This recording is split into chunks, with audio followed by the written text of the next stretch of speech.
Valery Sablin.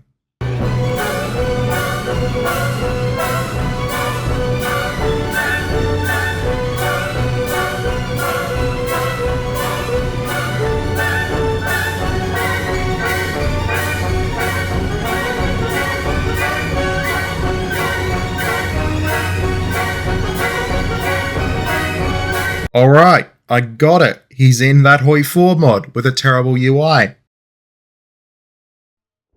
In 1975, the Soviet Union was in a bit of a state. Most of the annual budget, after all, had been going into the maintenance of Brezhnev's eyebrows, and funneling weapons into whatever country's opposition the CIA was funneling weapons to.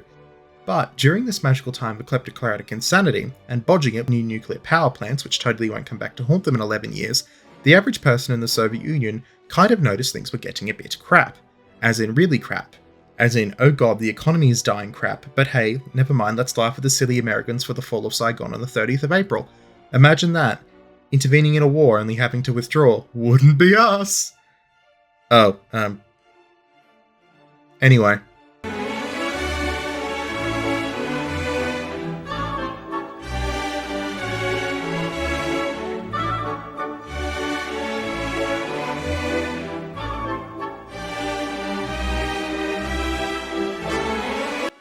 On a more serious note, by 1975 things were not going well in the Soviet Union economically, as the country entered what we now call the era of Great Stagnation. Following the death of Joseph Stalin in 1953, and with the collective sigh of relief that quite literally everyone except for the politicians felt, the Soviet Union went through a period known collectively what we call in the West as the Khrushchev Thaw. This period saw an end to the extremely repressive policies of the Stalinist era, as Steve Buscemi liberated the entire nation by taking the drastic step of not shooting everybody who sneezes in the slightly wrong communist way. The thaw also included fiscal reforms that would actually benefit the Soviet economy quite a bit, such as the introduction of a minimum wage, and the expansion of media and arts and, cultural things, nice things. Khrushchev, though, went a bit too hard, too fast, due to what can be described as his personal vendetta against Stalin, and in this he alienated many of the supporters who still held Stalin in high regard, possibly suffering from Stockholm Syndrome. One of such people was Leonid Eyebrow Brezhnev, who ousted Khrushchev as leader in 1964.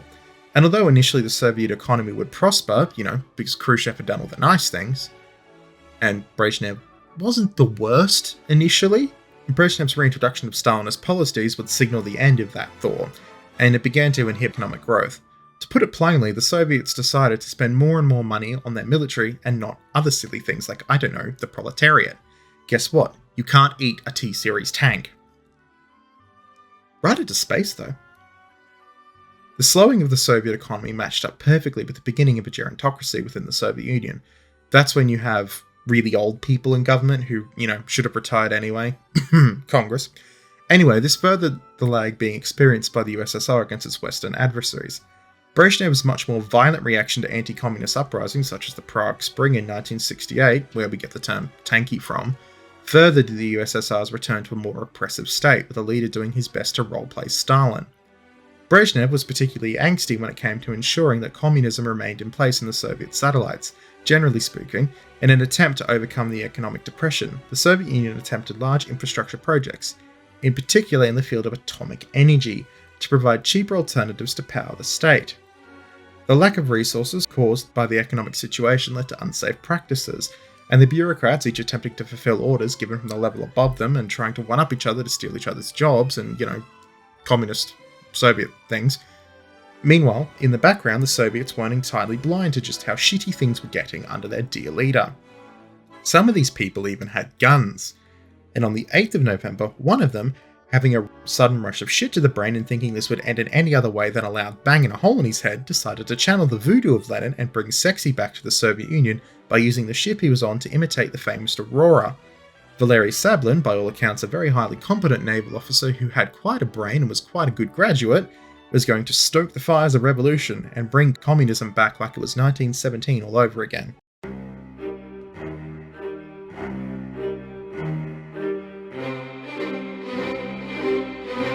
On the 9th of November 1975, captain of the 3rd rank, Soviet ranking is weird, don't worry about it, he's an officer and the ship's political commissar, Valery Sablin, aboard the frigate Storozhevoy, went to his captain to report there were some sailors below deck completely off their face drunk. The captain, being a captain in the Soviet Navy in the 70s and understanding drunkenness was just Tuesday on a slow week, followed the officer below deck to discipline the men likely probably going to beat them, because it's the Soviet Navy during the 70s. Upon reaching the lower decks and noticing that it was in fact empty, about a fisticuffs ensued, and the two men fought each other, with Sablin detaining the captain and other officers in the forward sonar compartment. Sablin then called a meeting of the remaining senior sailors and loyal officers aboard, and he allowed them to vote as to whether they stayed aboard or not. He laid out that the Soviet leaders were all corrupt. Yes! And that they betrayed the revolution and abandoned Marxist-Leninism. Yes! And that his plan was to steam to Leningrad, the home of the revolution, and broadcast a message which would be revolutionary, and he would do this by parking his revolutionary ship next to another revolutionary ship, the Aurora, to restart the revolution. Can you tell that he was a die-hard communist yet? Of the 15 officers Sablin assembled, 8 of them said, "Sure, yeah, why not, let's do this," thinking it was a great idea, and the rest were, brutally beaten and thrown below. Because it was the Soviet Navy in the 70s. With the officers on side, or beaten to a pulp, 50-50, our intrepid adventurer with his comrades turned his attention to the crew of 150 men. Sablin was pretty popular though, and he gave a revolutionary speech promising a big revolution, a huge revolution, the greatest revolution you can imagine. Like it was going to be such a revolution that people would be tired of revolutions. And the whole crew basically enthusiastically agreed, or according to some sources after persuasion, they enthusiastically agreed. One of the officers, seeing that saying no meant getting a beating, agreed to the mutiny, and at the first chance he could, snuck off to warn the guards that there was in fact a mutiny occurring. The guard didn't believe him because such things don't happen in the Soviet Navy and such initiative is not welcome in Comrade Eyebrow's Soviet Union, so naturally both the guard and the officer would wind up being tortured, starved, and beaten by the KGB after first being accused of being drunk. Realising that they may now be detected, a Krivac-class frigate not at all being the stealthiest, Sablin decided to set sail straight away. His original plan was to undertake the mutiny at sea, once the fleet had sailed on an exercise, allegedly. But given the circumstances, he thought leaving straight away would give him the best chance at victory. And so the Storozhevoy set sail, her radars turned off to avoid detection, to start a revolution in a communist country. This may be a good time to pause to explain what exactly the Storozhevoy was. Storozhevoy, meaning guardian or sentry in Russian, was a Borisvetnik class anti-submarine frigate. In NATO language, it's a Krivac 1, which is the term I'm going to be using because I'm not saying Borisvetnik about 30 times in a 20 or so minute video. The Krivacs were another one of those jack-of-all-trades, master-of-none hull things that look really imposing and are somewhat decent, but are generally speaking just kind of mid. It's a frigate, okay? It isn't some kind of Wunderwaffe, it'll escort things well, it'll kill submarines, but like the Nox, it has limitations. It's not an Oliver Hazard Perry, which has some kind of weird Rasputin-level stay-aliveness that no one really understands no matter what it gets hit by. The Storozhevoy, one of 21 Krivac 1s, was of the frigate variety, designed mostly to hunt NATO submarines and shoot aircraft down. A regular run-of-the-mill kind of frigate. I think they look kind of cool, personally. But the Krivacs could kind of do everything depending on what they were outfitted for. To an extent. The KGB Coast Guard and now the FSB Coast Guard even use them. Yeah, that's right, the State Security Service has frigates, don't worry about it, it's Russia. Speaking of CIA frigates, when? Anyway, back to the mutiny. Probably because Sablin was too busy hugging a life-size body pillow of Lenin or something, a junior officer escaped his confinement below decks and found his way to a radio. It appears that this could have been a short-ranged radio somewhere else on board, but it's kind of speculatory. All we know is he made his way to a radio. But he was able to alert the authorities to the fact that something was, in fact, happening. This time, they actually listened, and fearful of a repeat of the defection of Jonas Pleskis to Sweden, the Soviet commanders gave the order that the ship, under all circumstances, must be stopped. According to some reports, as soon as the ship cleared the mouth of the Gulf of Riga, 13 ships of the Baltic fleet, in their ports and at sea already, sortied, along with 13 warplanes, amongst them Yak-28 bombers, who incidentally this would be the one and only time they would actually get to fire in anger at their own ship. The Soviets were in a bit of a tricky situation here, as they wanted to recover the ship, but not to destroy it if they could avoid it, because, it's kind of hard to explain why you bombed your own frigate to the Swedish and NATO, who would, sort of notice this thing. Also, there's 150 crew aboard, and try explaining that to the bomber pilots that you have to kill 150 of your own comrades. But anyway, now the official story is that they knew what was going on the whole time, and that they never lost the ship. The reality was that the only ships close enough to stop the ship in those first few hours were outgunned by the frigate, and they didn't particularly fancy getting smacked around, although it is arguable whether or not Sablin would have fought the ship against his erstwhile comrades, if it came to push to shove. the Soviet command realised the closer ship's shortcomings and decided that they would set the bombers onto the Storozhevoy, but they weren't exactly sure where it was, and it kind of looked like a lot of other Soviet frigates out on the water, which is a slight issue. Now that the situation was getting a bit out of hand, aka the government ministers were shitting them bricks that the ship would defect to Sweden, the order to sink the ship was getting more and more frantic. Don't worry about the fact there's 150 crew aboard and they might be innocent. The poor conditions limited the bombers' visibility, and they struggled to find it. Probably didn't help that they weren't exactly trained to bomb ships in the first place, but don't worry about it. And a second squad of yaks found a large ship and began bombing it. But it was a cargo ship. Shooting the wrong target. Again, old habits die hard, huh? And so, another squad of yaks went up, and somehow somebody had a brainwave that the ship might be closer to Soviet waters. Remember how I said, though, that the Soviet Navy had been shadowing the ship? Well, they hadn't actually reported to the Air Force because reasons. So the Soviet Navy never actually lost the ship, they just didn't tell anyone where they knew it was. The most accepted reason being that they didn't think the Air Force squadron of yaks would be tasked to stop it.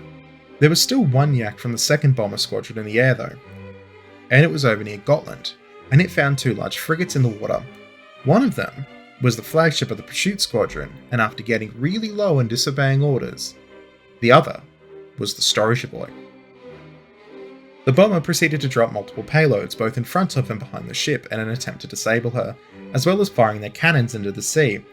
Eventually this was quite effective, and it appears that the steering gear aboard the Storozhevoy was disabled. Right on cue though, more Soviet bombers arrived and started bombing the wrong frigate. Namely, they were bombing the ship chasing the Storozhevoy, and the patrol boats began to fire to drive off the friendly planes. It's honestly a miracle that the old frigate wasn't destroyed at this point, and both the ships and pilots blamed each other for not designating the correct target. Likely realising their goose was cooked, the Storozhevoy came to a stop, and Soviet Marine commandos boarded, only to find Sablin aboard his ship with a hole in his knee and detained by his own crew who had freed their captain. What is likely is that when the crew realised that they were in fact going to die if they kept following him, they had enough. The Storozhevoy gingerly made its way back to port, and on arrival, Sablin was brutally beaten and then arrested by the KGB, who would starve him and torture him during the interrogation, because Soviet Union in the 70s. Sablin was charged with high treason and court-martialed, and 1 year later, although his crime generally only carried a 15-year prison sentence, he was executed. His second-in-command, Alexander Sheen, received an 8-year prison sentence, and the other would-be mutineers were allegedly let go completely scot-free.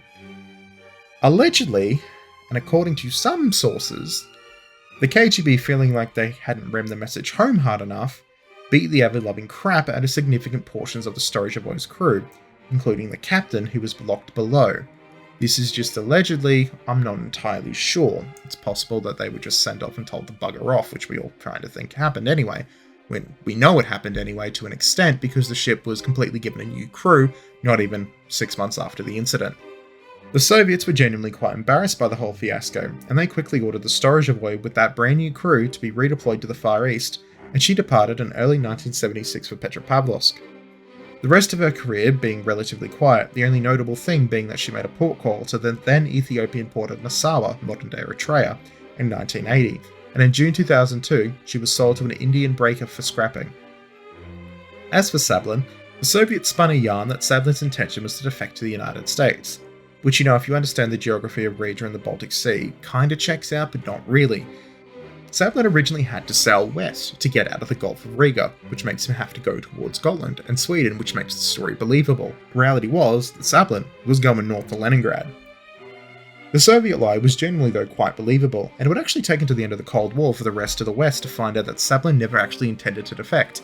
He was a Soviet through and through. Sablin remained a dedicated communist until his death, his last letter to his son reading, "Trust the fact that history will judge events honestly, and that you will never have to be embarrassed for what your father did. On no account ever be one of those people who criticize but do not follow through their actions. Such people are hypocrites, weak, worthless people who do not have the power to reconcile their beliefs with their actions. I wish you courage, my dear. Be strong in your belief that life is wonderful. Be positive and believe that the revolution will always win." He followed this up by stating in his farewell letter to his parents that "I am convinced that a revolutionary consciousness will catch fire amongst our people." Now that technically happened. Just not in the way you think. 20 years later, though, the Soviet Union was gone.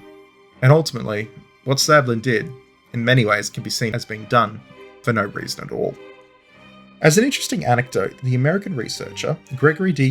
wrote his 1982 master's thesis, Mutiny on the Storozhevoy, a case study of dissent in the Soviet Navy, on this very topic. It is a fascinating read and I encourage you to check it out. This thesis was stored in the United States Naval Academy, and one day an unknown insurance salesman by the name of Tom Clancy found it, and he loved it. He would adapt it into a book, which would then later become a movie, with the worst sounding Russian accents I've ever heard in human history. The Hunt for Red October. So I expect in about 30 years some random salesman to read my eventually to be published research thesis on the evolution of the Royal Navy from pirates to professionals 1500 to 1750, and I expect a movie with absolutely horrific accents to be published with my name in the accreditations. I'm joking, that'll bore you to death. I wouldn't actually put you through it. Like, comment, subscribe, Patreon link in description, join Discord, all the normal things. Thank you all to the patrons, and I will catch you next time.